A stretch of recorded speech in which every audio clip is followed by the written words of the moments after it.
Radical Secular, a video series dedicated to the separation of church and state and the pursuit of justice. Hello and welcome back to the Radical Secular. I'm Christophe Difo. And I'm Sean Prophet. In the news segment today, we're going to talk to you about the VP debate. We're going to talk to you about Governor Whitmer and the batshit plot to kidnap her. We're going to talk to you about the latest in the COVID-19 Trump nonsense saga. And we're also going to talk to you about a World War II battle hero and also a future aircraft carrier named Doris Miller. And we're going to get into our topics after that. And we're going to talk to you about the Netflix docudrama called The Social Dilemma. And that's going to be an interesting conversation. And then after that, we're going to get into our third topic, which is Sam Harris, meditation and spirituality, quote, unquote. And then we're also going to introduce a new segment later on in the show. You're going to have to listen to hear it. And it's going to be called Off the Radical Radar. So definitely stay around for that. Before we get into any of that, I want to remind you to subscribe to this podcast wherever you get your podcasts. And if you're watching this on YouTube, make sure that you hit that big red subscribe button. That really does matter. It's important that you subscribe, not just listen, subscribe. And look, if you are radically secular and you think of yourself that way, and we hope you do, give us a 5-star rating, and especially in the App Store, the Apple App Store, that is. And tell your friends and your family about the show because the word of mouth really fucking matters. Also, I want to plug the Just Words Fallacy Medium publication. We had a really cool article out this past week that we're going to actually talk a little bit about today. And Just Words Fallacy posts weekly articles from progressive, diverse authors related to politics, religion, rationality, and justice, and all the awesome stuff that we talk about here on the Radical Secular. Perhaps a slightly broader purview, but it's pretty fucking awesome, and you should listen to it. You should read it.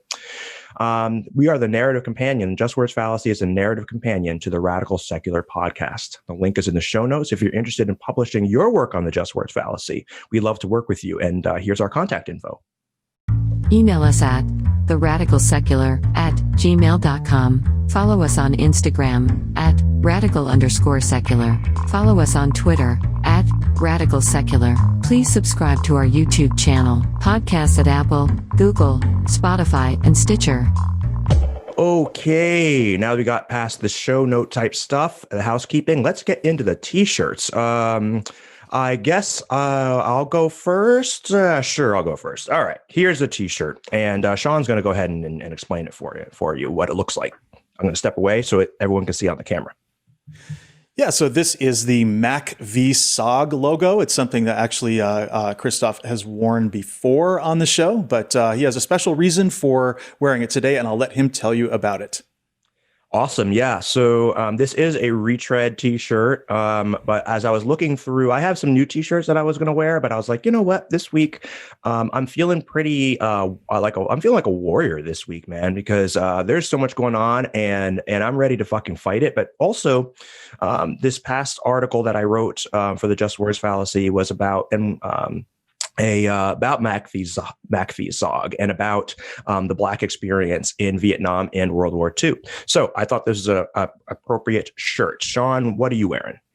Well, this shirt actually has an expiration date because if we don't do this now, we probably will never get to do it. But it says, "Flush the orange turd," and it looks like an orange ice cream cone, kind of, but really it's a pile of shit.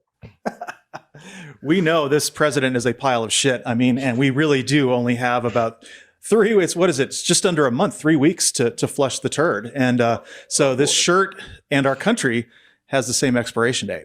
Oh, I love it. I love that, Sean. And it is terrifying to think of what is coming up and that we are in the countdown, and it is absolutely terrifying. And on that note, let's just jump right into the news, man. So the news is shitty as always. Well, but how about the VP debate though? Let's talk about that. I know it seems like a million years ago now, right? Every day is a million years in 2020. It's the gift that keeps on giving, and we wish it would stop. I know, please just fucking stop. But what are your thoughts, Sean? Like, you watched it, we watched it. What are you thinking? You know, I mean, Kamala Harris is awesome. Every sane American loves her, wants to be her, wants to support her, wants to do anything we can to help her. Love to be in, making shows, videos, speaking on her behalf. I mean, she's she's presidential material, and almost overshadows Biden, frankly. You know what? She is, oh man, so the way I've approached these debates in general is that I don't watch it the night of, and I listen, and then the next day I look at the highlights, right? And then I'll watch it that day, right? And I'll have it sort of while I'm working, and I'll watch it. And I did the same thing with this debate. I think there's part of me that's just sort of like the night of, like super anxious and like, nervous, and it's easier just to sort of deal with the next day. Anyway, so I deal with the next day. And so I thought, like, first of all, she is such a fucking boss, she is and badass, just such a fucking badass. And right. And as an attorney myself, and I feel so humbled by her, right? Because she is just so kick-ass, obviously a kick-ass attorney for so long, now a kick-ass politician. And she had a, right, these vice presidential debates aren't super important in the grand scheme of things, at least historically they haven't been, but there seems to be a new importance this time, here, right? This time was different, and it's a little bit different. It is a little different, and one of the things that I really did not like about it was how much everybody was focused on tone, and one of the things is that she could have ripped Mike Pence's intestines out and laid them on the table without any problem at all, and she didn't do that. She held back. She was actually quite polite to him, and I'm speaking, Kay. It's like that was awesome. It was awesome. It was awesome. It was the quote of the night as far as I was concerned, and of course, then we had it. The whole thing was upstaged by this fly, which I found absurd because it was bad for Mike Pence, which is why I liked it. But of course, yeah, yeah. But I think that it really. If anything, it took a little bit away from the brilliance of Kamala Harris there, Yeah, because then that ended up becoming the topic, right? So, which is fucking stupid. I mean, my favorite out of those topics is the fly story is that flies are attracted to shit, right? And so, like that's the most obvious. Exactly, right, exactly. And he is part of that turd that we need to flush, right? His head is so far up Trump's ass that he might as well be part of Trump's actual shit, But the thing about Mike Pence that he needed to come in there and he needed to shake up the race, right? His guy is 10 points behind nationally, which we know is different than battleground states, but nevertheless, right? He is 10 points behind nationally. He needed to come in and shake up this race, and he did not do that, right? He didn't say anything new. And because the record is so bad that it's impossible to defend, even for a professional liar like him and a professional deflectioner, right? Professional. I mean, he lied about everything important. Everything. Okay. Everything important. I mean, and it's just like this has become the Republican way of life. They don't have any other way of approaching issues because if they do tell the truth, they'll lose.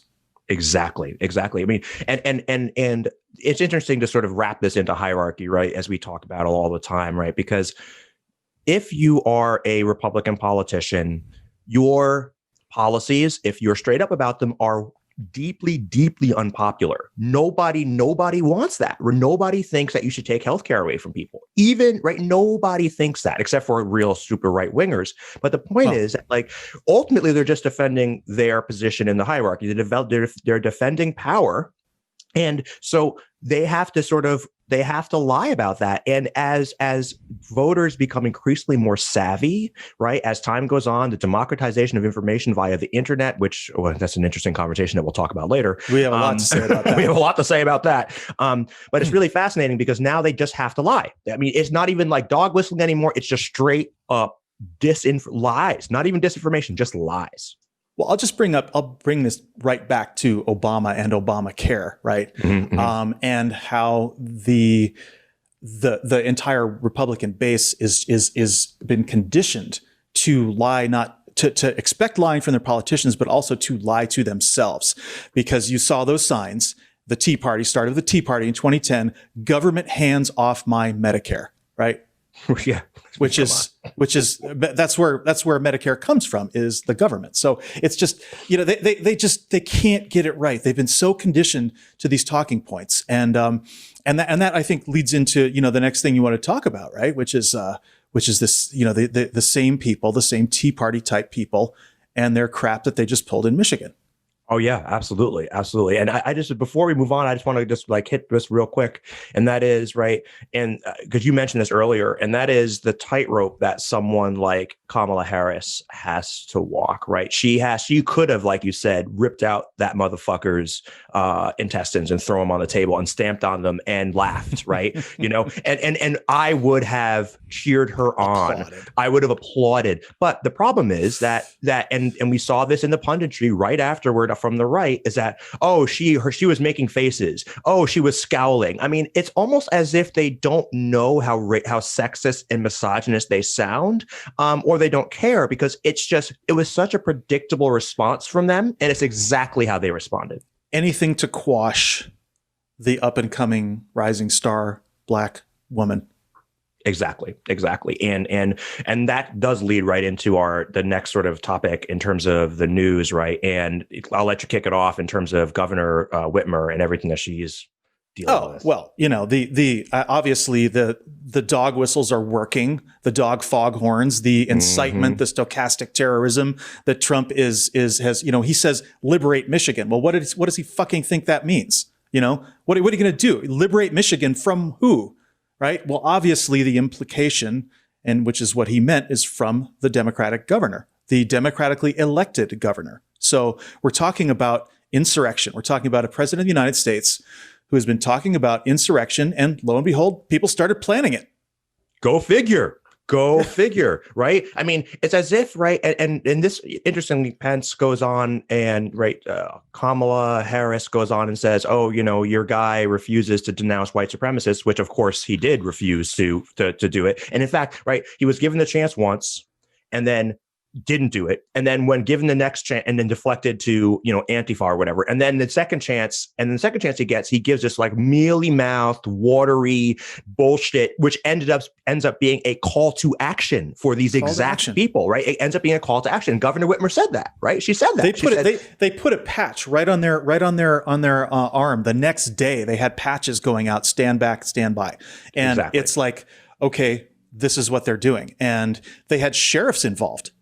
I mean, and the reason that they had sheriffs involved is because this guy, Barry County, Michigan, Sheriff Dar Leaf, what a name.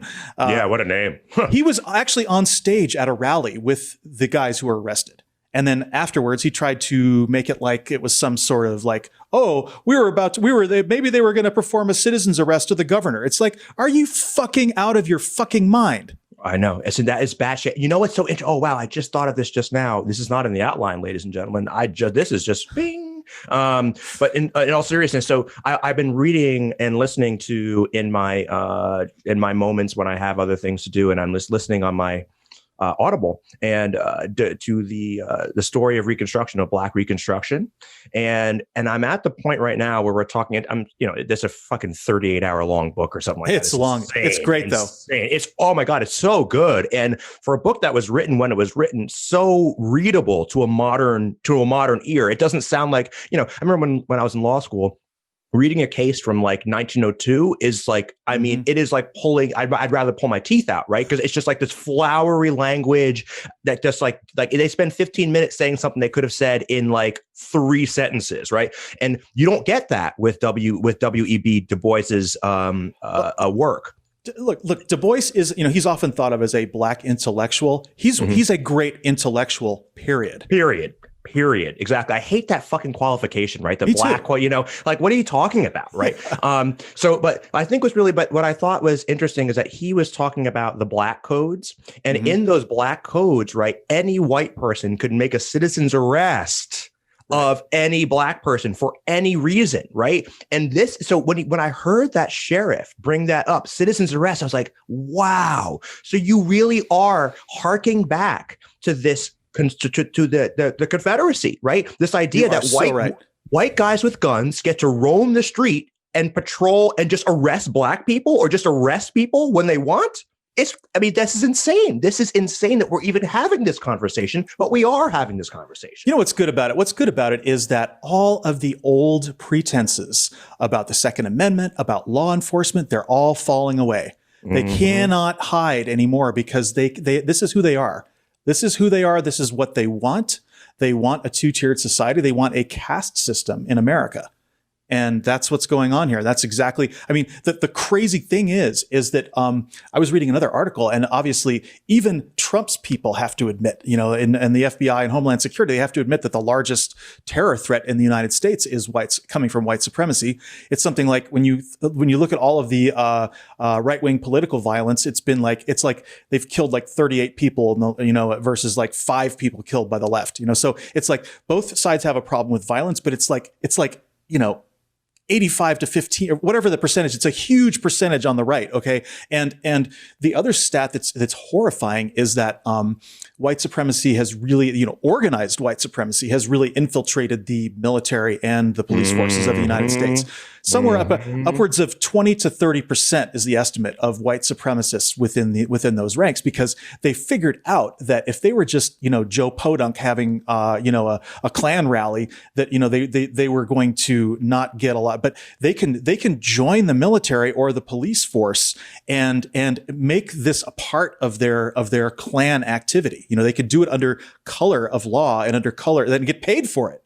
Absolutely. And what I'm reminded, yeah, get fucking paid for it by taxpayers, by taxpayers. You can't make this shit up, right? I mean, you can't make this shit up. So, you know, I'm reminded of the Kenosha guy, right? Kyle running down the street and or the cops throwing water bottles to the militias and saying, "Hey, we appreciate you guys," right? And I'm reminded of that old Rage Against the Machine line, right?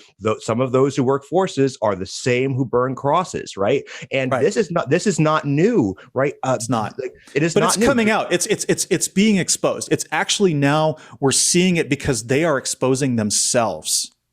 That's exactly right. And this is what I've been saying for a long time about Trumpism. The silver lining is twofold. First of all, there's no more pretense. It is just foghorns now, right? Like you always say, dog foghorns. That's the first thing. And secondly, it has forced me, and I think a lot of people of color, to think, first of all, to contemplate and become realistically aware of the society we live in, right? Because it's so easy to be like, to think, and I know I spent most of my life thinking that there was no issue here.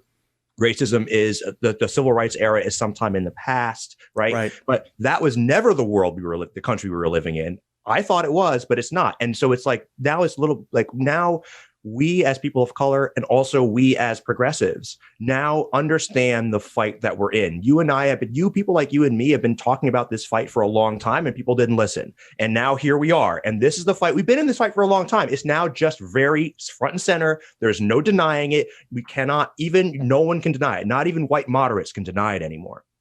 No, they like to try to deny it. And it's for sure. I mean, the amount of cowardice on the left is something that I will never understand. Just to even talk about things as they are. Exactly. Well, before we get too bogged down here, let's move on to the Trump COVID saga. Let's just touch on that briefly. I mean, there's not much. What is there to say? There's nothing much to say. I mean, he's we don't know what his true condition is because it's being hidden from us. That the doctor, I mean, there's so many laughable moments that have occurred since our last episode. I know from this dictator, El Duce moment on the balcony and the Covida speech. It's Covida speech. It's just like, can you even imagine? And then him not being able to breathe at the top of the stairs and he seems. I mean, the funny thing is he does seem better now, which is weird. I mean, I guess they said his treatment cost $1.5 million for this special serum that came from, wait for it, aborted fetuses. The guys are the coming home to roost. And I just love to hear how a guy like Mike Pence defends this. And we know how a guy like Mike Pence defends this because he is just the ultimate deflector. He'll just start talking about Hillary Clinton or something or whatever, right? Like he's the old, but Hunter Biden, Exactly. Well, Hunter Biden did X, Y, and Z. Didn't the emails. Right, exactly. Didn't he murder a child recently? You honestly, or he'll maybe talk about how black mothers have a disproportionate number of abortions. So, Mm-hmm. I mean, and so there's these justifications, but at the end of the day, these guys are a bunch of hypocrites and a bunch of liars. And the irony, of course, is that Donald Trump is getting government funded healthcare, right? Mm-hmm. That no one else is allowed to have, right? He kept saying, "Oh, go back to your lives." I'm like, look, I would go back. Maybe I would go back to my life if I knew that Marine One was hanging out outside, ready to fly me to the best possible medical care available on the planet. Yeah, sure. Maybe I would just take more risks. But hey, where you can get top experimental medicine that nobody else has. It's exactly. Like he was like, oh, remdesivir, that's nothing. I got this other Regeneron, and Regeneron is actually not even a medicine. It's a company who makes the medicine. Right. I mean, and he looks so unhinged, right? Especially that one, the videos that he did with by himself in the Rose Garden or whatever on the South Lawn, and it was just him, and he looked like completely insane. Like his face was like redder than ever. He had this sort of his hair looked like not yellowy, almost like white, and he's just sitting there like a used car salesman or like a guy on TV. It's gonna be great. Not gonna be great. Buy my pillow, or whatever the fuck else, right? It was astonishing. It was astonishing. But we don't want to waste our smart listeners' time rattling off this sort of bullshit. I mean, come on, you guys, you all know. There's one more little thing, and that is I was watching on CNN before the episode today. He had another event from the balcony where he's talking to a bunch of black and brown people who were basically paid to be there. Like they had their hotels, they had transportation, they had everything paid for, and they're there also, without protection, without masks and things like that. And it's Candace Owen strikes again. Oh, she is oh my God, she is. We don't claim her. We black people, we don't claim her. I don't know what the hell's wrong with that woman. I think that she is I think a lot of these folks, look, you have conservative views and that's fine. I disagree with them, but this sort of the conservative that can, with a straight black conservative with a straight face, can go to the White House of the most racist, openly racist president ever in modern history, certainly.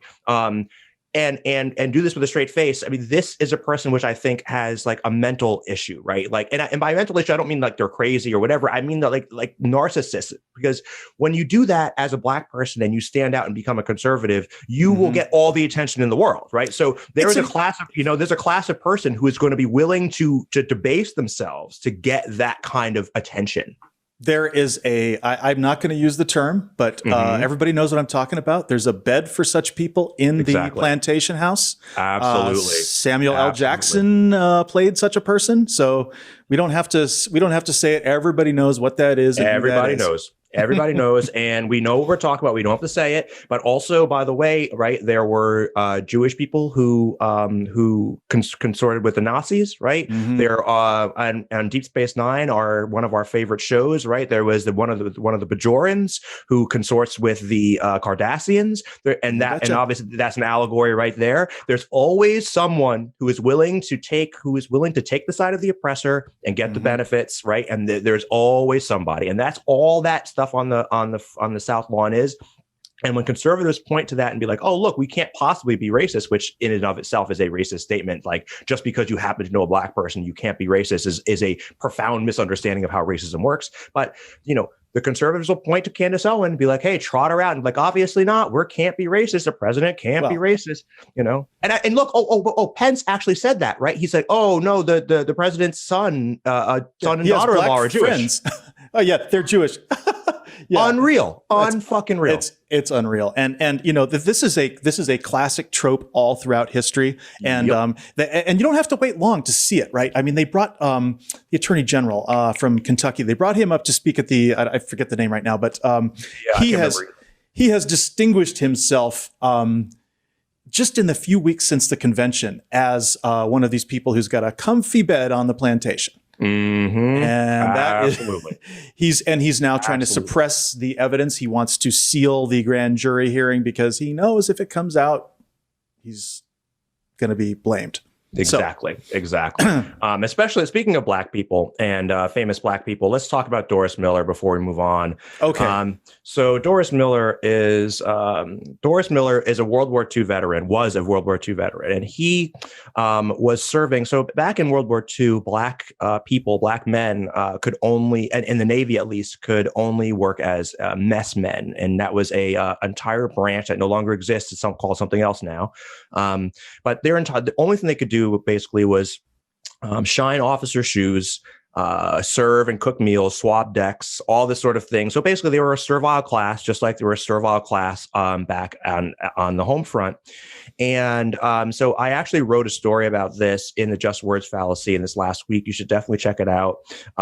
It's got a provocative title, but the bottom line is it's called American Legion. Please look it up. We'll put it in the show notes for you. But it ties in really well with Doris Miller here. Now, Doris, known as Dorie by people who cared about him. He was a messman on I can't remember the USS, it doesn't matter, West Virginia, maybe, USS West Virginia, in Pearl Harbor. And so the Japanese attacked Pearl Harbor, and he was busy collecting laundry because that's what the guys like that had to do. And then the bombs started dropping, right? And he ran out, and he had never been trained how to use a 50 caliber machine gun, but he jumped on a 50 caliber machine gun and started just like shooting until he ran out of ammunition. Then he went to another gun and shot until he ran out of ammunition. And then once he ran out of ammunition, he went back in looking for more to do. He went to his commander and asked for more to do. His commander had him. He was a big guy. He was a boxer, really big competitive boxer.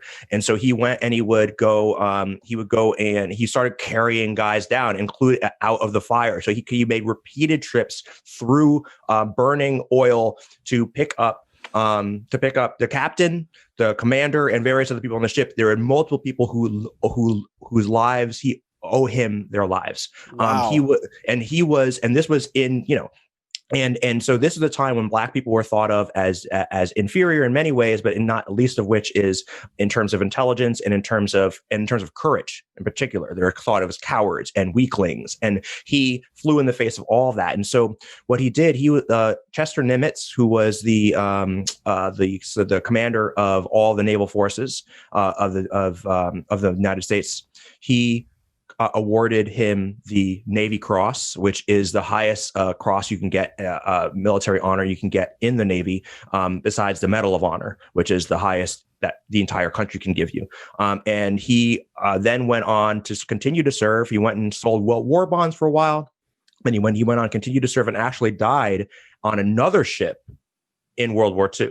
But all this is brought up because the black experience is not talked about in movies, in popular culture. We don't learn about it in high school. This needs to be a film. There needs to be a film about Doris Miller. Exactly. No question. Exactly. And hopefully there will be. And the greatest news of all, and this is why I love this so much, is that they are naming an aircraft carrier after him. They're naming an aircraft carrier after him, Sean, a United States super carrier that usually carry the name of presidents of the United States. Yes. And he is being honored. He is being honored as the first African-American. And there was already a frigate that was named after him that's since been decommissioned, but nothing is the same as a American super carrier. No one else in the entire world has carriers like we do. That's profound. We only have what, like 12 or something. Like 12 of them. And right, exactly. They cost like like almost $1 billion a piece, right? They're or like, more. They're more than billions of dollars. It's Yeah. insane how expensive they are. Yeah. So the keel is being laid, I think, in a few years, and it should be operational in 2029. Wow. And they already know the name. And I am just so incredibly proud as a person who cares a lot about the military and cares about a lot about the black experience of the military. It almost makes me emotional. I think it's a huge deal. It's a huge fucking deal. You should be, as we all should, because what this means is this is again the project, like the Civil Rights Project. It's so long, and it's been it's so much a part of American history from the beginning, and everything we're talking about here. Even Trumpism, like this is part of this grand, like we're in the middle of this whole thing right now, but this is part of a grand story. And I do believe there's a chance now that it will have a good ending. I think that we're dealing with this. And it's almost like it has to get uglier before it can get better. Absolutely, man. Like this is what, like I said, I was talking about earlier, the silver lining of the Trump era is that like America is finally facing its demons, right? We're Like just puking it out, just we're puking it out. And right. And it took this is what it took, right? To make that filth bubble to the surface, that we have to face it as a nation. And again, like you say, this is not a short project. This is a long project, but this is a critical step in that project, you know? Yeah, man. Wow. Thank you for bringing that to my attention. I read the article, but I didn't quite get that imagery of the guy with the 50 caliber anti-aircraft gun, you know? Yeah, exactly. Like, oh man, you know, this is, like, and running through burning oil, you know, firemen's carrying, you know. Exactly. Oh man. Firemen carrying the captain down from the bridge, right? You know, it's amazing stuff. It's like, again, this is movie stuff. It is emotional even hearing about it. So exactly. So anyway, let's go ahead and move on to our next segment. And we're going to talk about the social dilemma, which I'm pretty stoked about. So a friend of mine, I went to school with him, and he is sort of like eyeballs deep in Silicon Valley. And he provided a verbal statement, which I then transcribed faithfully, but with light editing. And I'm going to read it. It's going to take me about a minute to read it, and then we're just going to jump into the conversation. So here we go. The social dilemma does a great job of highlighting the paradox between free will capitalism and the interaction with modern technology and powerful artificial intelligence. Because the fundamental premise of Western society, and in particular the neoliberal strain of Western political thought, is that each person is free to choose their own path, and the choices they make is some sort of sacred spiritual thing inherent within the individual. It's this idea that free will is the most important thing in all of democracy, and free choice in a marketplace is all based around that. And so the question is, can you overcome that free will of technology? If you record all the information that a person has done, all the information and data that's pertinent to that person, and then you use a very powerful predictive algorithm to predict what that person will do and what that person can do, can you change their behavior and in essence override their free will? And that's the thing that Facebook and other technologies have stumbled upon. It's almost a perfect marketing tool. The perfect marketing tool would be one that has an 100% conversion rate. That is, every person I use the marketing tool on buys the thing I'm selling. That's perfect marketing, and it's also mind control. And so the best marketing tools are the ones that are best at mind control. Most marketing tools are excellent if they achieve 30%, 40%, or 50% conversion rates. Meanwhile, Facebook has shown that it is definitely at a higher percentage rate than anything that we've seen before. And that's the thing. Facebook is breaching the free will barrier in an unprecedented way. And that's the reason why we're having such a corrosive effect on democracy, because everything is structured around this idea that your will is free. And now, if you have a political message, you can go pay Facebook to overcome the individual will with that and get votes. You can turn your money into votes more effectively than ever before. And that is a conflict that strikes at the very heart of Western democracy. And thank you so much for that, unnamed friend who doesn't want to be named here because for work purposes, but nevertheless. Go ahead, Sean. I know this is an issue that you think about a lot. So kick us off. Oh, man.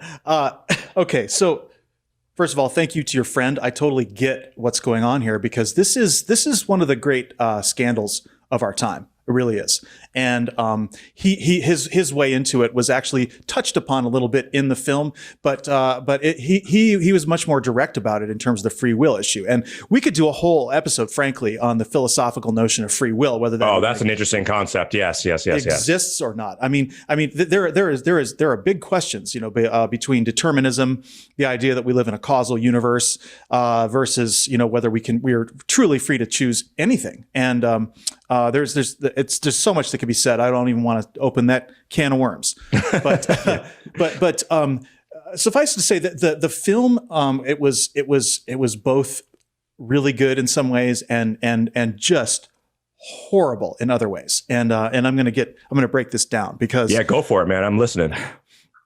It's what was happening here is they really set this up as a sort of a reefer madness kind of and I know that I'm not the first one to make that comparison, but it really needs to be said that this is a moral panic, okay? And the moral panic is misplaced, because what we're talking about here, it's talking about individual behavior. Me looking at my phone, or kids looking at their phones, and this as being this huge issue that's like, they're threatening to end civilization, which they really actually do say at the end of the film. They literally say that. They say that, and what this is massive scapegoating, okay? Because what we really have here, and I'm just going to state the broad brushstrokes, is this is social media and the internet is the sort of largest ever lever that capital and those who own the capital and property of the world are using to suppress democracy.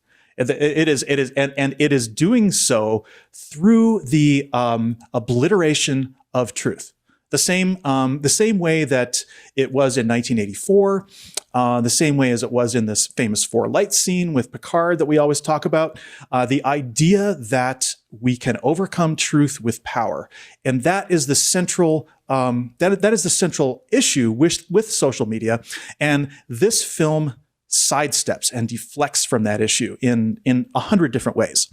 And one of the ways they do that, I mean, first of all, I got to start out by talking about the music score, which is very evocative of the Trent Reznor, Atticus Ross score that was done for the original The Social Network film, which was a really good film. But The Social Network, actually now in retrospect, 10 years on, seems extremely, Pollyanna-ish. I mean, it's like, it's so did not anticipate where this was all going. It really did. But and obviously, they named their film The Social Dilemma, which is an homage to The Social Network, and they stylistically there were a lot of commonalities. But here's some of the boogeymen that they really started talking about, which is like the filter bubble and polarization. If I hear polarization one more fucking time, okay.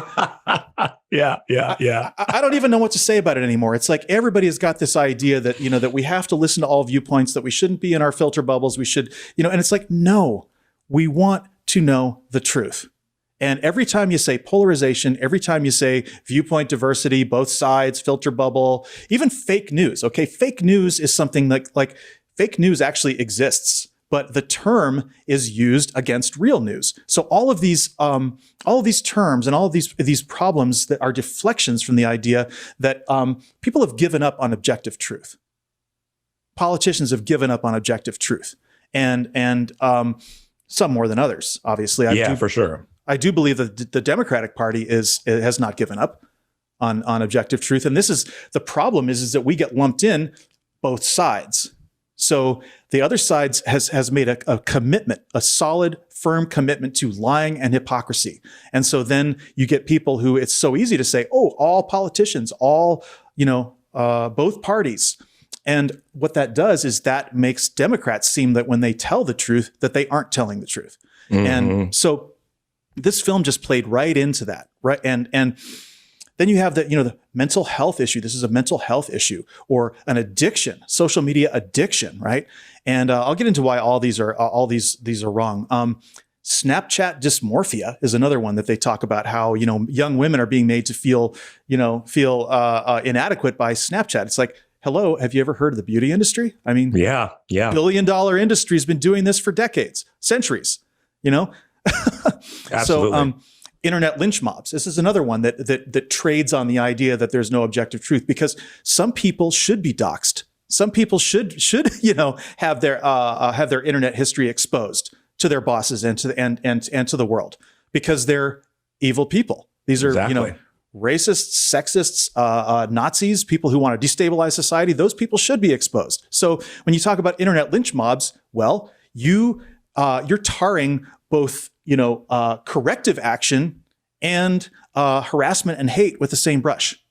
Right. Yep. It's that both sidesism, right? And this idea that people are so afraid of seeming biased or whatever, that they are giving credence to ideas that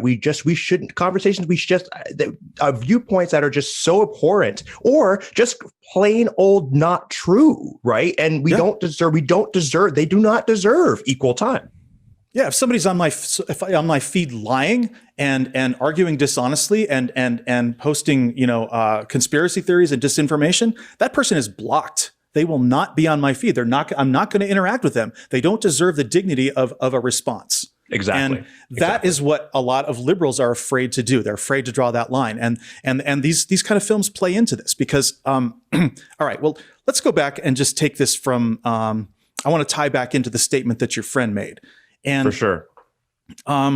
First of all, there was a lady in the film. Her name is Shoshana Zuboff, and she was probably one of the most cogent people in the film, although her solution at the end I disagree with. But what she essentially said is what your friend said, is that social media is selling certainty by making great predictions of how a target audience will behave. And that's true. That's exactly what, that's exactly right. That's the point. And by the way, media has done this since forever. I mean, Nielsen ratings attempted to do the same thing with radio and television, identify the audience, figure out who's persuadable to buy your product, who's watching the show that you're advertising on. This is not new. So right, and also, by the way, like he talked about mind control, and that is what advertising literally is, right? Is. I mean, that is the core of advertising, right? The only distinction we're talking about here is a matter of degree and precision. How precise? Yeah, and here's the thing: like, if you there's two things you have to do as an advertiser, and this goes back to Don Draper and Mad Men, right? The first thing is you want to make your customer feel like everything they are, everything they want, everything they're doing is okay. That's number one. The second point is you need to make them feel that in this one area of your product they're inadequate. So they're lacking your product. Everything else is okay. Their philosophy, their life, what they're doing, their world is all okay. And then you can make them feel this one little inadequacy that is your product. And so, worked with cars, cigarettes, every other possible thing that you can think of that's been advertised. And but it's all about manipulating them into making a purchase. So this is not something, and even the accusations of the subliminal manipulation, this goes back to the 1970s. There was a guy named Wilson Bryan Key, and Wilson Bryan Key was well read in advertising circles, and he wrote a book called Subliminal Seduction. And subliminal seduction was the idea that there were little messages, subliminal messages, either flashed on the screen very quickly, or that were hidden in like ice cubes, little sexual images hidden in ice cubes, or backward masking, things whispered in the background that were suggestive. And so this was again the same objection as your friend just raised about free will. That was being those accusations were pointed at the advertising industry in the 70s that somehow they were bypassing your conscious mind to get to the core of your free will. And so this is the Shangri-La for the advertising industry, and they're actually doing it now with social media. So exactly. So what she says is. This is a market that trades in human futures. And this market That was a brilliant line. That was a brilliant line. Probably the most brilliant line in the whole film. And well, there's one or two others. But this market has made the internet companies the richest companies in the history of humanity. Now, this is true, but I think that's a bit of a misdirection, because what's going on is all of this is a tool of capital. It's a tool of capital. It's a tool of, you want to talk about the internet companies being the richest. Well, what about fossil fuels? What about arms? What about banking? What about all of these things, mergers and acquisitions, these big investment banks? I mean, there is so much money being marshaled around, and the way that people think about capital in a democracy has everything to do with how much money can be made. And so you can look at from a meta perspective, social media is being designed to keep the population satisfied and happy with capitalism. Interesting. So it's not just a market. It's not just a market. It is the entire market. Right. Yeah. I what I keep coming back to after watching the show is that criticism. So like after the movie, and I recommend that everybody watch it just because it's, if you haven't watched it already, you will learn the extent to which, in terms of just pure facts, right? Like the extent to which the what you do online is tracked, right? And you can however you want to think about that is however you want to think about that. But I think that it is just an interesting fact, the extent to which, and sort of the entire business model, right? And the entire system and how it works, because this is, I think, something that Facebook and Twitter and all these folks don't want you to know, right? Because it could be right that is not what they want you to know. So there's that. And then, but I think the other element, which, like you say, and I think there was a really astute observation, is that right, that this is just another version of the same story, right? This is just another tool that people, very, very powerful people, very, very people, capitalists, right? Capitalists are able to put their thumb on the lever. And so, I mean, I'm interested to hear what you think in terms of solutions, like in terms of the solutions that they proffered. But I don't want to cut you off. I know you still have other things to talk about, but. No, I mean, there's so much more here, because they really kind of demonize, and what we have to say is that people aren't spending all this time on their phones. Kids aren't, attached to their phones for no reason.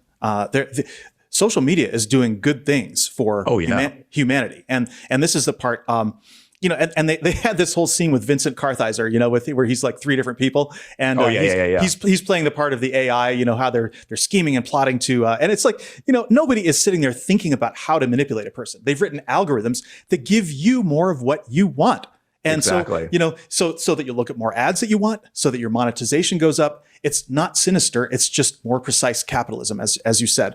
And wait, what's really interesting? I want to hit that point, because that's a really great point, because it's almost this dichotomy that they did, right? So, because you had these people, and I don't remember all the names, but you had these people show up, and they're all like Silicon Valley, like, previous people at Facebook, and big head honchos and people that did really serious stuff for these places. And they, on one hand, the film uses these people to say, look, there's an algorithm here that we're not in control of, and which is an interesting piece of bullshit, but like that we wrote, by the way, that we wrote, by the way. Yeah, exactly. Like, and that we continue to tweak, by the way. So, and there's nothing sinister here, but also let's show you this picture of these three guys, like in this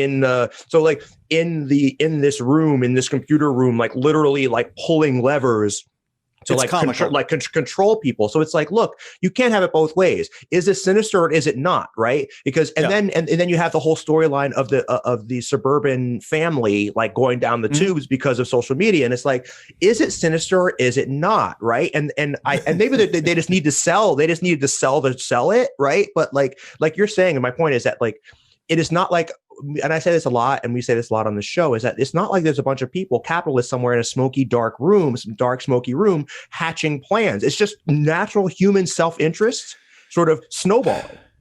It's just how power works, okay? And exactly. And so of course, what else were they going to do with this technology? I mean, exactly. What they needed to monetize it, and they figured out how to do it. And at the same time, they became the tool of the larger, Koch brothers, Saudi Arabia, Russia, the oil, the fossil industry, all of these things are the real old money power brokers who've been around 100 years. Some of these companies have been around 500 years, and so you really have to look at this as being the latest distillation of corporate power and the latest precise targeting of corporate power, but does good things for us. I mean, we all buy these products. You and I buy products that are useful to us. Half the products in this room right now. Yeah.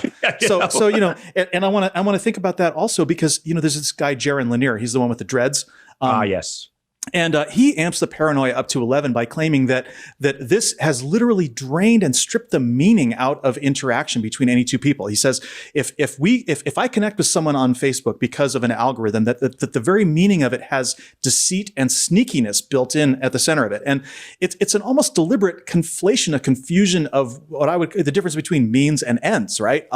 Because if I get in touch with somebody who adds value to my life, why do I care if somebody made 3 cents off that? I mean, the point of fact is that I met Jillian, my life partner, on Facebook. Right. We've been together more than 5 years now. We knew each other on Facebook for a few years before we even got together in person. I mean, so we've known each other it's coming up on 10 years now. And the reason why we got together is because our political views aligned on Facebook. And so some AI, some Vincent Kartheiser, algorithm got the two of us together, and Facebook made a nickel. Right. It's like, that is a good thing. I mean, people have been paying matchmakers for decades, thousands of dollars to find, this person that they connect with. And, Facebook is doing it. And so they made a few bucks, so there's a lot of things, like that where, I'm going to look at this demonization and say, we have this tool here. It's like nuclear weapons, or fire, or, like chemistry, these are all tools that can do great harm. You can release a poison gas that can kill thousands of people. You can blow up a city, but these things also harnessed properly can do great good and are doing great good. So absolutely. That's a really great point. And it really doesn't that speak, and I hate to get all philosophical here, but doesn't that speak, I think, broadly to, right, everything is like that, right? I mean, the human animal is like that, right? We're like, we are capable of great good, we are capable of great harm, right? This sort of dichotomy is woven into all the stories that we tell, the movies that we watch, right? Like there's villains, and the best movies are, and the best books are, and the best characters in those films and books are ones that are dynamic, and they reflect the fact that really we could go either way at any time, and that is part of being a human being, right? We couldn't be really evil, we can be really, really good, and I think that the tools that we create the tools that we create, whether they be a hammer, or a hammer, or an AI, can be really dangerous, and they can be really useful. I think that one of the arguments that, like, I hear a conservative making the argument already. Well, this is the argument against gun control, right? This is the argument. Like, look, the gun is just a gun, right? It depends on who's using it, right? Well, but of course, there's things that are so dangerous, right? That we have to regulate them, and that gets to the point, right? That gets to the point. That is the point. I mean, my whole problem with the film is they spent almost no time on regulation. And, yes. They talked so much. They spent all this. I mean, they went into the nuances of, why photo tagging is bad, and why the ellipsis is bad, and how we're all lab rats, and all this kind of stuff. And making this into a sinister thing that was really almost our fault. Like, delete your social media is what they're kind of saying. Like, this is a toxin. This is a drug we have to get rid of. So, and this is my problem. I mean, I have so much more, here to say about this. Well, for example, let's talk about the addiction model. Okay, the idea that this is like a drug, and they use a quote in there. I fucking hate it. I fucking hate that. It's cheap. It's really cheap, right? Because, like, you talk about deflections, it is a cheap deflection because that's an easy thing that everyone can wrap their mind around, and it really it dumbs down the issue and makes it into a almost like a moral issue, an ethical. I mean, it's awful. It's awful. It's a moral panic. It's okay. Reefer-madness. You saw the scene with Jonathan Haidt, okay? Yep. And we love to rip on Jonathan Haidt because he's such a pompous ass. I mean, he really is. And yes. And what he said here that was so bad is he basically showed statistics that starting in about 2009, we started to see a big increase in teen and tween girls self-harm and suicide. And there's this big dramatic graph, that he has with it going up, and it's like, dude, you are a fucking academic, okay? Correlation is not causation. Right. And there are so many things in society that could have contributed to that. It's like they said the same damn thing about video games. They said the same damn thing about music. Music in the 1980s, heavy metal music was supposed to be driving kids to suicide. It's classic moral panic written all over it. But I want to take up the addiction issues specifically because we are thinking about these devices all wrong. Okay, we're thinking about them as being something separate from ourselves. And anybody who has read The Singularity is Near, all of this was predicted, and it's arrived precisely on schedule. I mean, Singularity is Near was not Ray Kurzweil's first book. First, he wrote The Age of Spiritual Machines, and then before that, he wrote The Age of Intelligent Machines.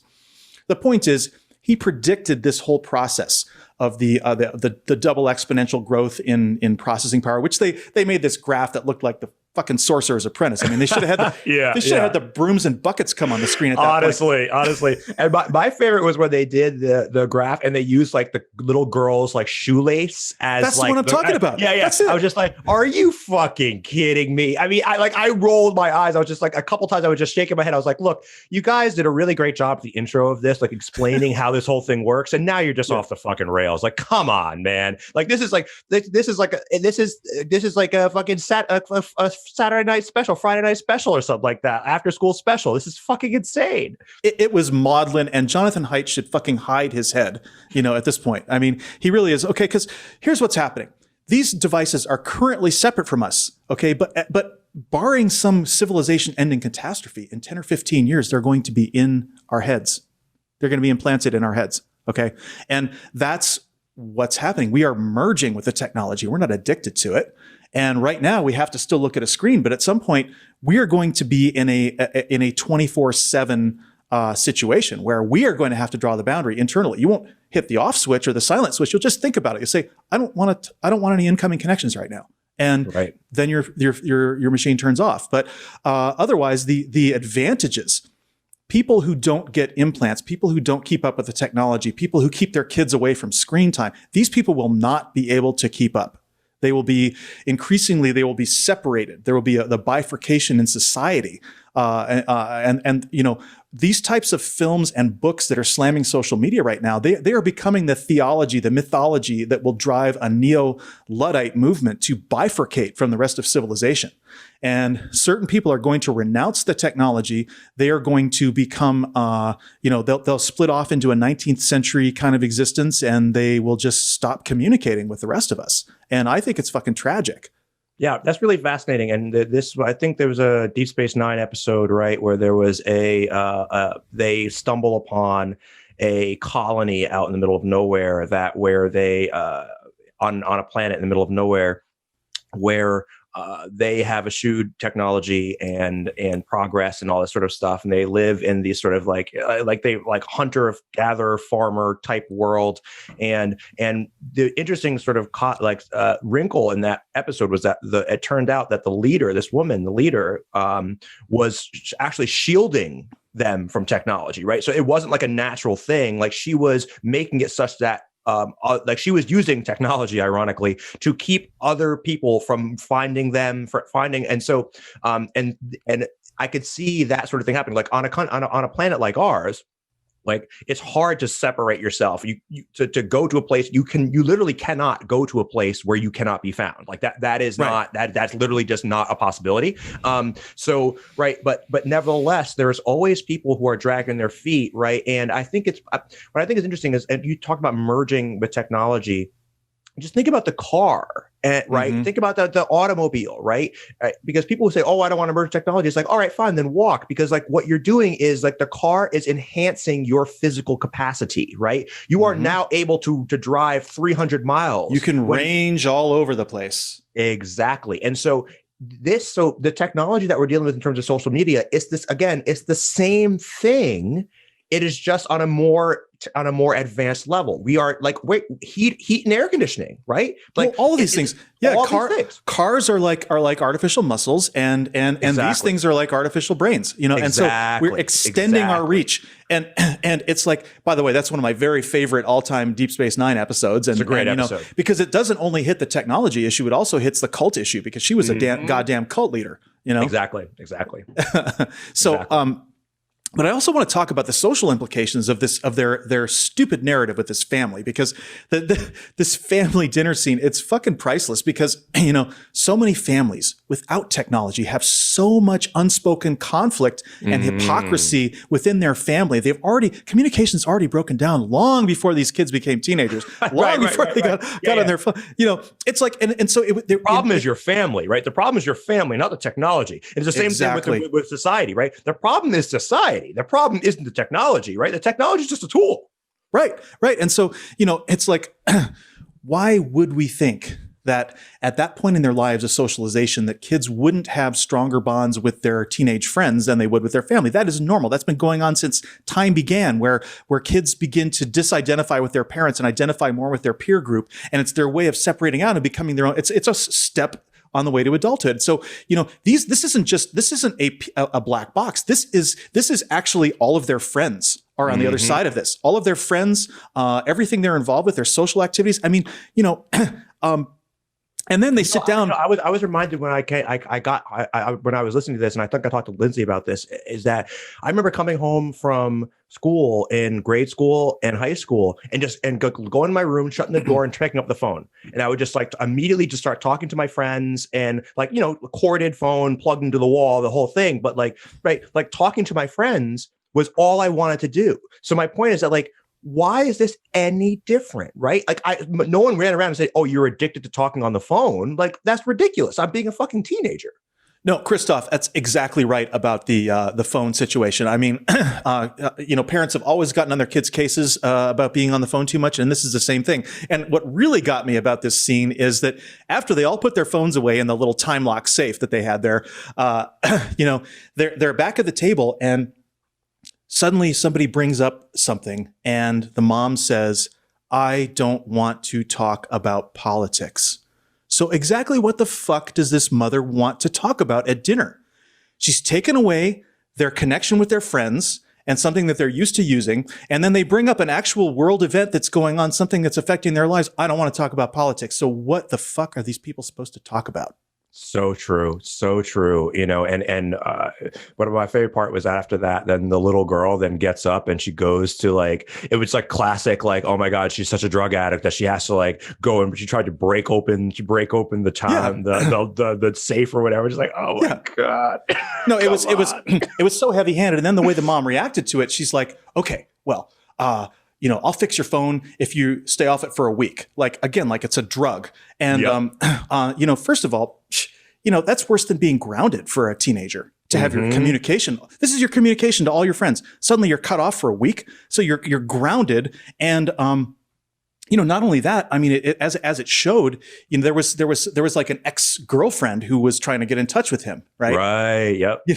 And that's why he broke his quarantine to get his phone again.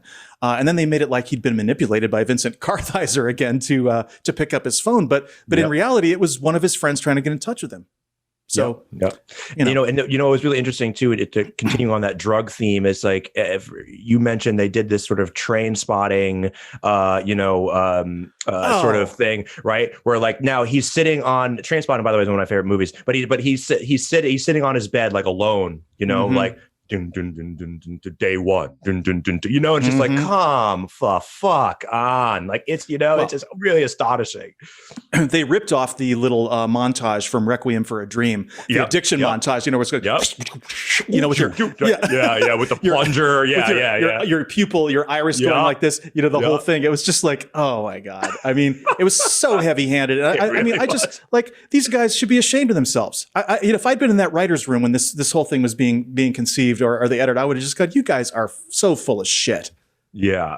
And you know what though, there's so many folks out there, perhaps actually, I don't know if folks are listening today, but there are a lot of folks out there who people that I know, people that I like and respect, who are really caught up in this idea of there's something inherently wrong with social media. And look, there's an argument to be made that look, too much of any one thing is enough.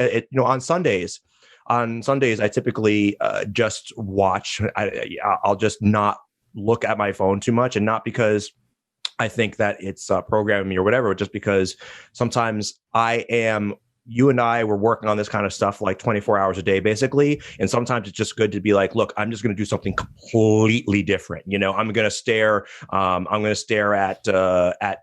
I'll watch a movie, right? I'll watch a movie instead, just purely watch 2.5 hours worth of film, not look at my phone, or maybe I'll look at my phone, but not be engaged on social media. I'm not saying there's not value in drawing lines, right? But that's true with anything, right? You shouldn't drink too much either, right? You shouldn't drink, right? You shouldn't drink too much. There's a line to be drawn there. And again, that's so even to the extent that we could call this an addiction, which it's not, like that, it doesn't follow that we should all get rid of our social media accounts.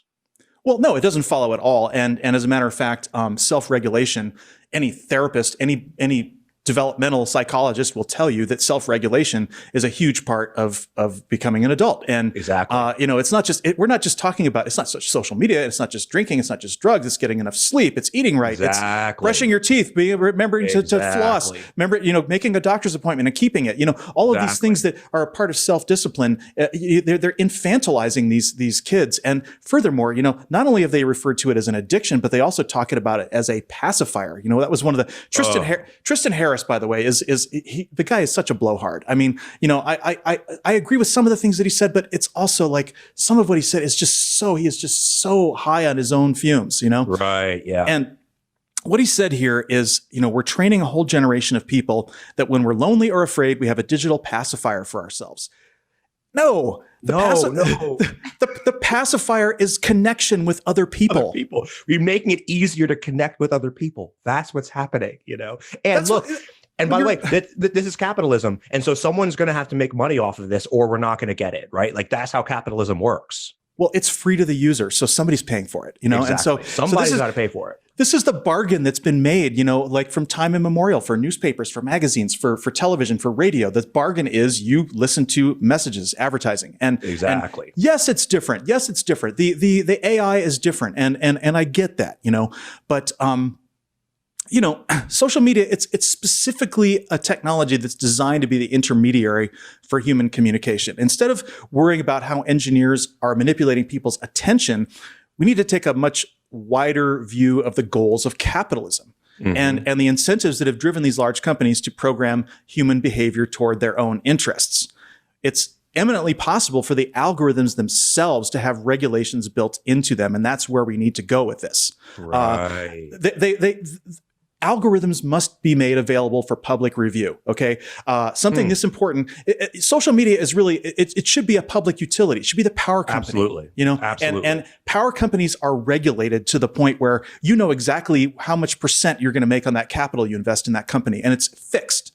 And there are tax-free bonds and things like that. So, this is a utility, and basically, keeping these algorithms secret would be as if the government or a utility was keeping its budgetary figures secret.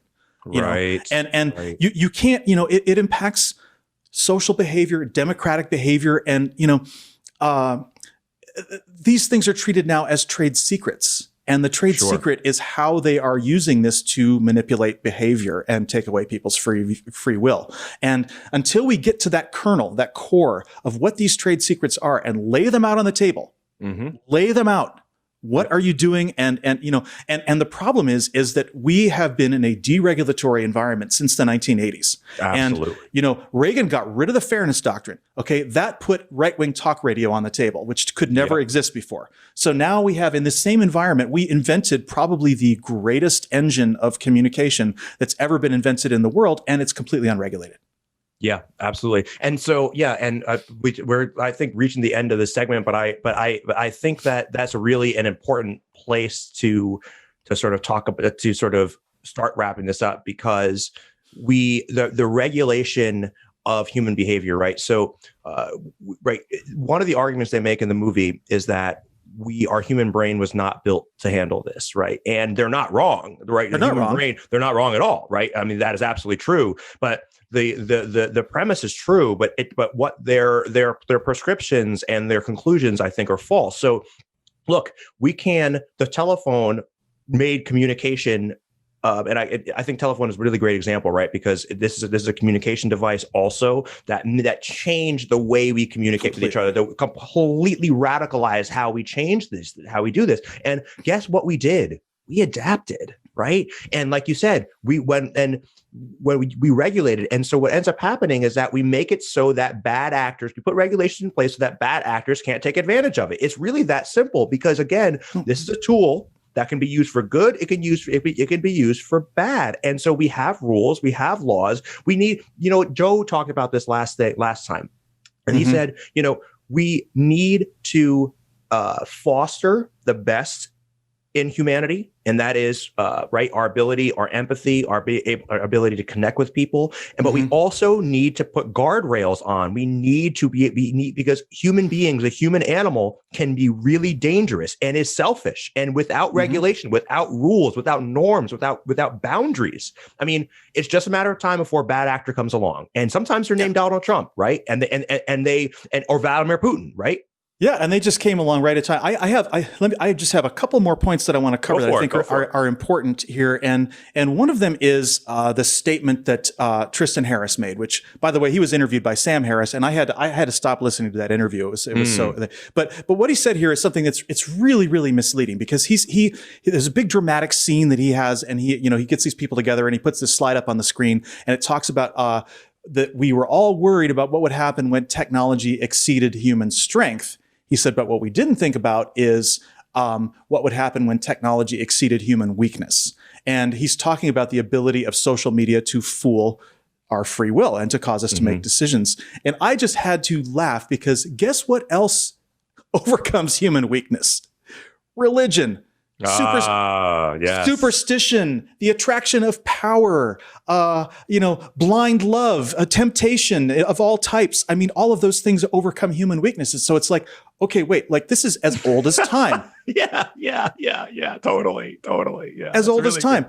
So, we know that this is touching on human weakness for sure, but we have to then regulate it. Okay, all of these other things, we have, or we used to before the theocrats got in trouble. We have regulations on religion. They're supposedly not able to, to politic. And superstition is relegated, to the academia does not respect superstition. And, blind love is something everybody is aware that they shouldn't do. And so, you have all of these areas of human weakness, and we put guardrails. For it. And so that's one thing. And then the next thing, is getting back to what I said was the most important statement, but there was another one. That's Kathy O'Neill. Okay, and what she said, she was talking about AI, and she says, "We are allowing the technologists to frame this as a problem that they are equipped to solve. That's a lie. People talk about AI as if it will know the truth. AI cannot solve the problem of fake news. They don't have a proxy for the truth that's better than a click." And that's super important, because AI is what she said earlier too, is that it's opinions coded into algorithm, and we know that this is a huge problem because, for example, facial recognition does a terrible job with black people because it's designed by white engineers and they tested it on white faces. Exactly. And the same thing is true also with sentencing. A lot of sentencing and parole decisions are now made by AI, and they've found that the algorithms are biased against black people. So we see racism getting coded into these algorithms. And so these are all really important points that they really kind of glossed over. And I feel like kind of that's it. I mean, Shoshana Zuboff, her final statement was that we should ban these markets in human futures as if they were like organ trade or that was, or human child trafficking or whatever. And I just think it's a cop out, because if we could have AI technology and social media operating without damaging people, they're a public good. And so it's just the final point is that this is not regulated in the public interest. And so therefore it becomes a tool for obliterating objective truth, basically becoming an engine of fascism. So this is where we bring this to an end. Our Buckminster Fuller quote, which is, "Whether it is to be utopia or oblivion will be a touch and go relay race right up until the final moment." Exactly. And I love that. I think that's a perfect summation, because and I agree that they really missed the ball here. And it's sad to see, because this has gotten picked up all over the place and everybody's talking about it, right? And it's like, and it really is misleading. I really hope that the conversation that we have here, I hope there are other people having these sort of conversations. I really hope so. And more than anything else, right? there are investigations going on in the House. The Senate is obviously not going to do this, but in the House, in terms of and finding ways, right, to tame this, just like the railroad barons, right, and the oil barons of the at the turn of the century, right. These are people that were running roughshod over average people. And look, yes, they need to be reined in. They need to be regulated, but that's not the same thing as being like, let's just get rid of trains, you know?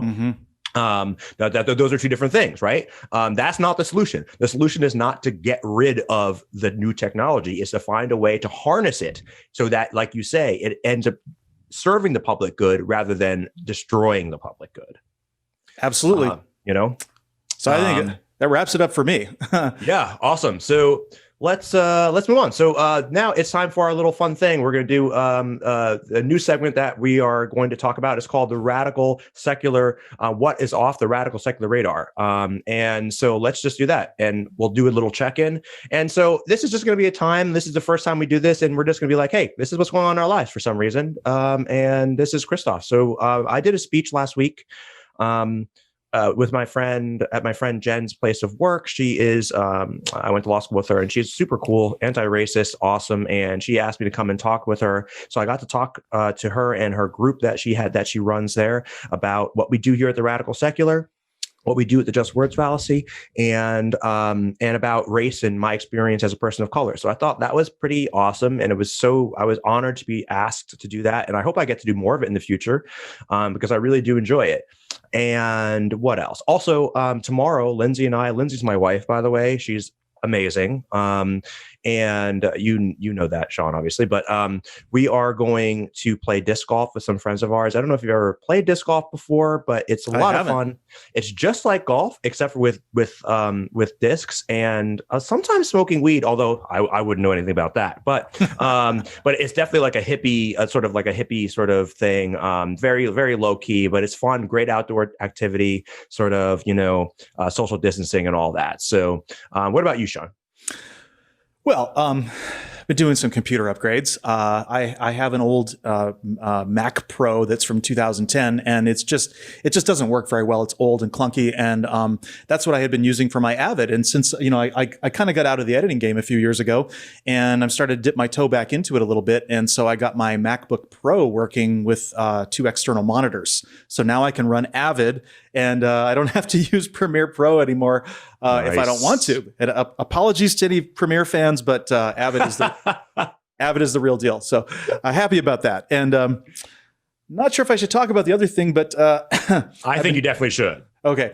I have been dusting off some of my various firearms because, we're planning to go take a trip to the range.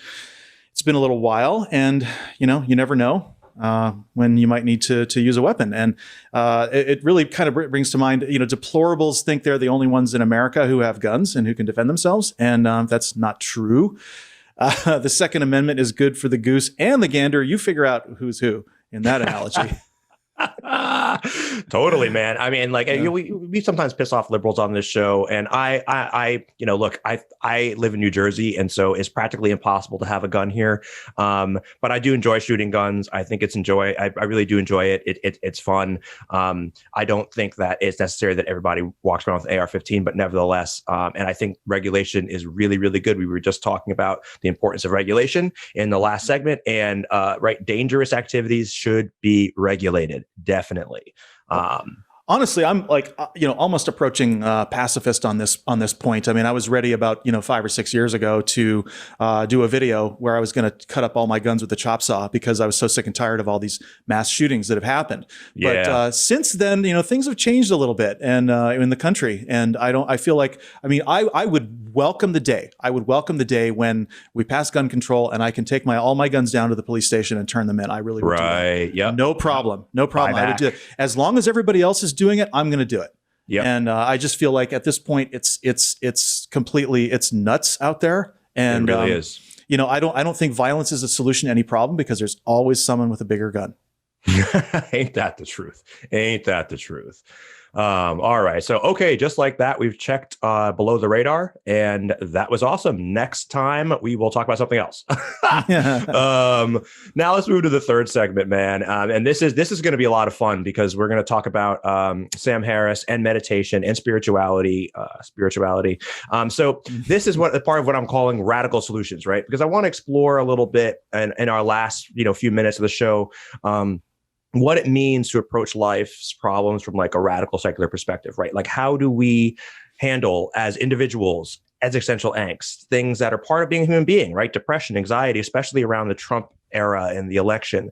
And so for me, this is where Sam Harris comes in, right? And so, and Sam Harris has been in the past for me a real hero. And it's now he has a lot of things that I don't agree with. I've read all his books, but a lot of things that I don't agree with, especially these days, especially with respect to race. He's fucking terrible on race.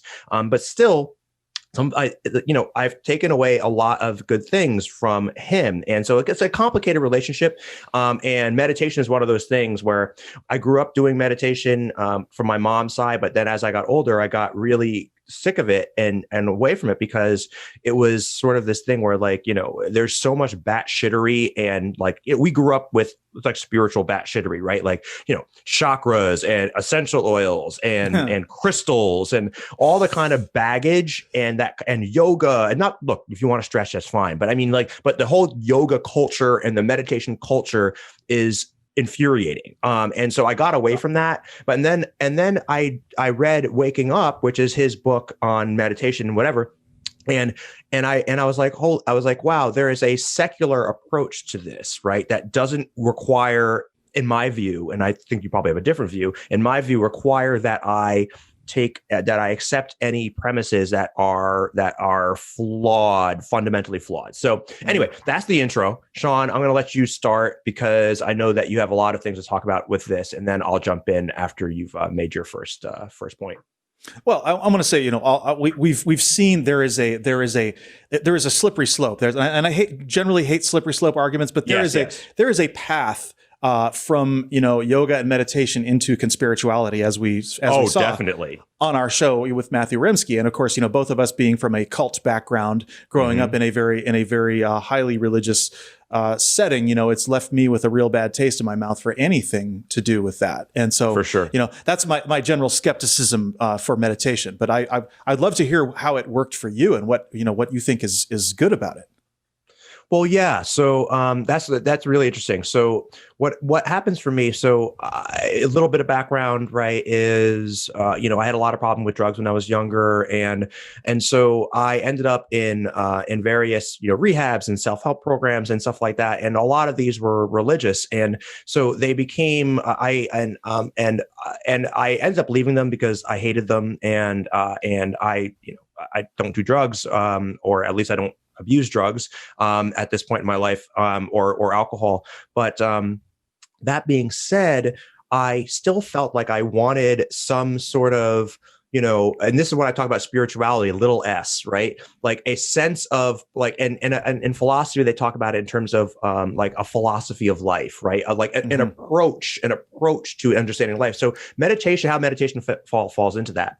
Now, I find it helpful because it allows me to be just aware of my emotions. My emotions have been, and the things that go on between my head, like my brain, the thoughts fly around, right? Like I'm prone to depression, anxiety, and I literally just cannot stop thinking, right? I cannot stop thinking. And it drove me to use drugs.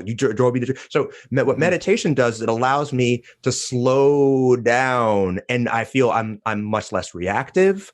I'm much more introspective, and I'm able to get off the emotional roller coaster, the emotional elevator, before I flip out and say, upset. I remember one time I lost it. This is right after the election. I fucking lost it at at my wife's birthday dinner because some guy said something fucking racist and bigoted, and I couldn't get off the elevator, right? Like, I mean, I knew I shouldn't flip out there, but like I was not in control of my emotions. So what meditation does is allows me to control my emotions and be calmer. So that is my takeaway. And I don't make any metaphysical claims about it, right? About what it's like, no metaphysical claims at all. So I know you have different approach or different thoughts, but I'm let's just say that, you want to start with Sam Harris? Well, Sam Harris, first of all, I mean, Sam Harris, yeah, he's been a big disappointment to me. And I think that I can take some of his points, particularly, I think his best work is the Moral Landscape. I agree. That's the best that book, it's just kind of open and shut for me that, it's a very good defense of consequentialism and utilitarianism that we like to talk about. And I think it's very good. I think The End of Faith was excellent as well. Mm-hmm. And, for me, Sam Harris started to go off the rails, because he found himself on the wrong side of Me Too and racism. And, he has a recent podcast, where he says it's entitled The Religion of Anti-Racism. Now, I haven't listened to that podcast, so I don't know what they're talking about. But, from what I know about Sam Harris, he thinks religion's a bad thing. So if you're going to call anti-racism a religion, that means you disagree with anti-racism. And you disagree particularly, I think, with the obligation that you and I believe people have to become anti-racist as a matter of course. And I think that is a sort of, I think, I've heard this from a lot of right-wingers. They just object to the idea that they have to think about race at all. And they don't think that they should, they think that being anti-racist is racist. They've got it all turned around. Yep. Yeah. And so, one of my biggest qualms with Sam Harris, first on the race issue is an obvious one. And I think that we are going to, because Sam Harris has been a hero of mine in the past, a fallen hero, perhaps, I think that there are many different, I'd like to sort of over time, and I think we'll do this, is come back to Sam Harris and his ideas and bat them down where necessary and boost them where it makes sense. But I agree with you. He has gone off the rails, in particular with race and the Me Too era, and he just sounds like a fucking typical white guy. That's what he sounds like. Yeah. He sounds like a typical white guy who doesn't want to have to take personal responsibility for change, right, and for progress. And he magnifies like, oh, what a burden it is to have to be an anti-racist. I mean, holy shit, Like, what are you talking about? Like, right. all you have to do is just take Black people seriously, right? Listen to Black people and be self-reflective, which is ironic because this is a guy who is like touting meditation, right? And self-reflection. Meanwhile, the blind spot that he has is astonishing. It's astonishing, the blind spot. This is one of my beefs because you're not like this, but a lot of people I know who are really into meditation, I find that they are people who have a lot of repressed anger. Mm-hmm. And so they make this big pretense and this big show of being all into meditation and peace and everything else and love. And it actually ends up being repressed anger. And I saw a guy who came back from a 10-day Vipassana retreat where he was, didn't speak for a long time. And we were going out to lunch after that, and he just yelled at somebody on the street for doing something that was like trivial, And I'm like, wow, that 10 days doesn't seem like it bought you a whole lot. Yeah. You know what? And this is really interesting. But I wonder, right? We were just talking about earlier about tools and tools being used in positive ways, tools being used in negative ways. And for me, that's personally how I think about meditation, right? Because you're going to have a megalomaniac that's going to walk in there and right. I mean, there are countless, and to Sam Harris' credit, he does multiple episodes about this, and that is the gurus. Right? The fucking gurus. So that entire world of gurus and disciples and chakras and meditation retreats and all that kind of stuff. like, for the record, wholly reject all of that. I think that is all nonsense. Also, the entire idea of the metaphysical claims, this idea that, like, look, you know, that everything is consciousness. Right. Like, right. These kind of metaphysical claims. I mean, Sam Harris constantly says, "Oh, I'm not making any metaphysical claims," right before he makes metaphysical claims. Right. I got to tell you that you know, reading the Waking Up book was a very, very frustrating experience for me, because, you know, I was used to the old Sam Harris before he got into this, and you know, he'd spend one page, you know, debunking something about religion, and then you flip the page over and he's telling you about what his guru said about meditation, and it was like, it was a bunch of airy-fairy shit that made utterly no sense, utterly unsupportable, and, you know, his ultimate he's doing the same thing that he accuses religion of doing. And I lost respect for him. Yeah, I understand. I mean, I've lost a lot of respect for him too, and I find myself to be really torn. I wonder, I know that there's going to be a lot of people that listen to our podcast who are atheists, who are, or at least agnostics, or people who are not religious, at least.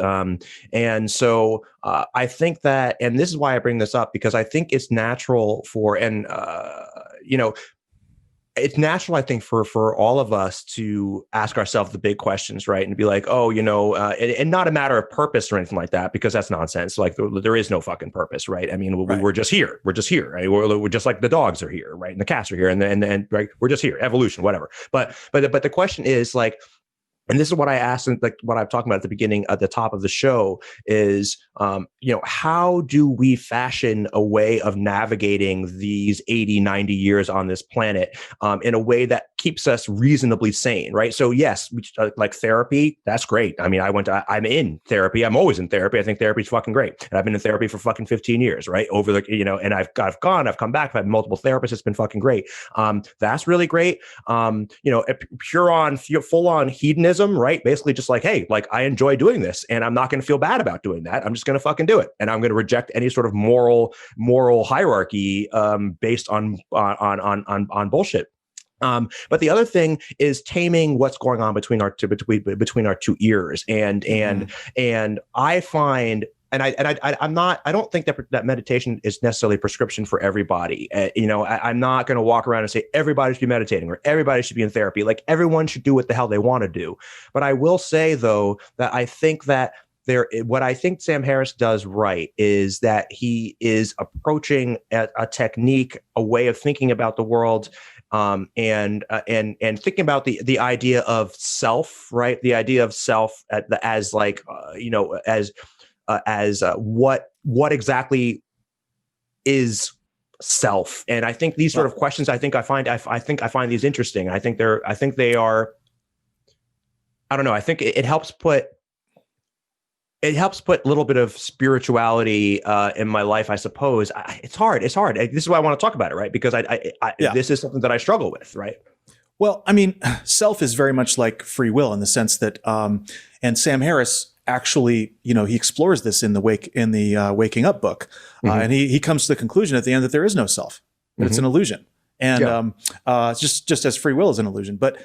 This is something. I mean, it's definitely something. We, you know, I decided to wear this shirt today and not another. And, you know, I feel like me when I wake up in the morning, and, you know, it's like, so I think it becomes a semantic argument, because what free will is to humans is the illusion of free will. And what the self is to humans is the illusion of self. Exactly. So it's like, you know, somehow we are, you know, it's like I don't know if it was Carl Sagan, I believe it was, who said we are stardust observing starlight. And absolutely, that is the establishment of a separate subjective point of view, you know, of the universe. So each one of us becomes another little subjective point of view that has a self and has an identity and has to deal with that for the time that we're alive. And it leads us down all sorts of rabbit holes, like, you know, like this idea that we want to live forever, or that we, you know, the religious stuff or whatever. And that's the problem I have a little bit with meditation, is that it's so,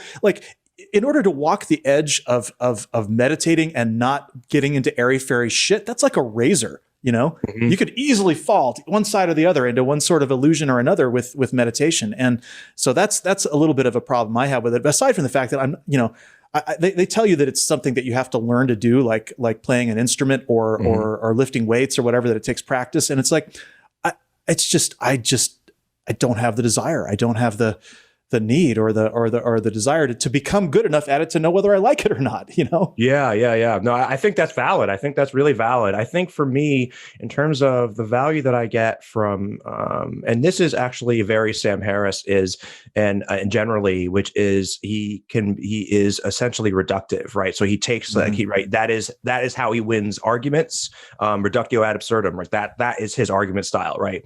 And he is in general reductive. So so like breaking down the idea of self, the illusion of self, as like conceptually, why do I find that valuable? I find that valuable because in my day-to-day life, I have what I have struggled with in my life is things like self-doubt and basically like having a nagging voice telling me that there's something wrong with me, or that I am